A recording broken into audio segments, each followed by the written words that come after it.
ابن ملجم کے حملہ کے بعد حسنین علیہ السلام کو وصیت۔ جب آپ کو ابن ملجم لعنت اللہ ضرب لگا چکا تو آپ نے حسن علیہ السلام اور حسین علیہ السلام سے فرمایا، میں تم دونوں کو وصیت کرتا ہوں کہ اللہ سے ڈرتے رہنا، دنیا کے خواہش مند نہ ہونا، اگرچہ وہ تمہارے پیچھے لگے، اور دنیا کی کسی ایسی چیز پر نہ کڑنا جو تم سے روک لی جائے۔ جو کہنا حق کے لیے کہنا، اور جو کرنا ثواب کے لیے کرنا۔ ظالم کے دشمن اور مظلوم کے مددگار بنے رہنا۔ میں تم کو اور اپنی تمام اولاد کو اور اپنے کنبہ کو اور جن جن تک میرا یہ نوشتہ پہنچے سب کو وصیت کرتا ہوں کہ اللہ سے ڈرتے رہنا، اپنے معاملات درست اور آپس کے تعلقات سلجھائے رکھنا،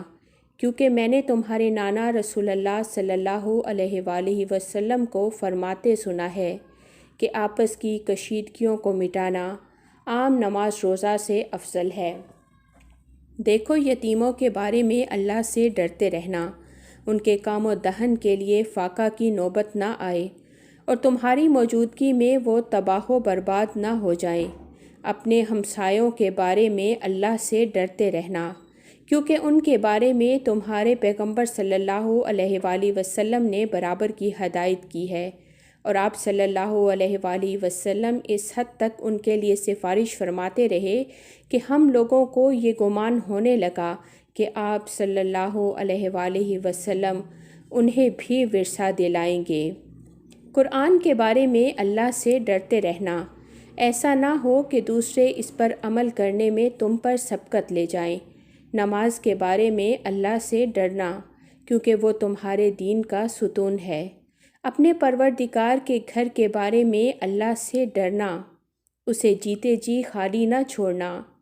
کیونکہ اگر یہ خالی چھوڑ دیا گیا تو پھر عذاب سے مہلت نہ پاؤ گے۔ جان، مال اور زبان سے راہ خدا میں جہاد کرنے کے بارے میں اللہ کو نہ بھولنا، اور تم کو لازم ہے کہ آپس میں میل ملاپ رکھنا اور ایک دوسرے کی اعانت کرنا۔ خبردار،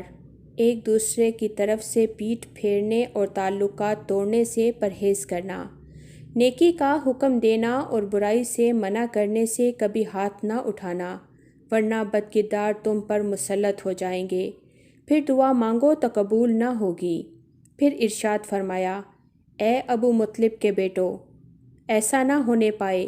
کہ تم امیر المومنین قتل ہو گئے، امیر المومنین قتل ہو گئے کہ نعرے لگاتے ہوئے مسلمانوں کے خون سے ہولی کھیلنا شروع کر دو۔ دیکھو، میرے بدلے میں صرف میرا قاتل ہی قتل کیا جائے، اور دیکھو،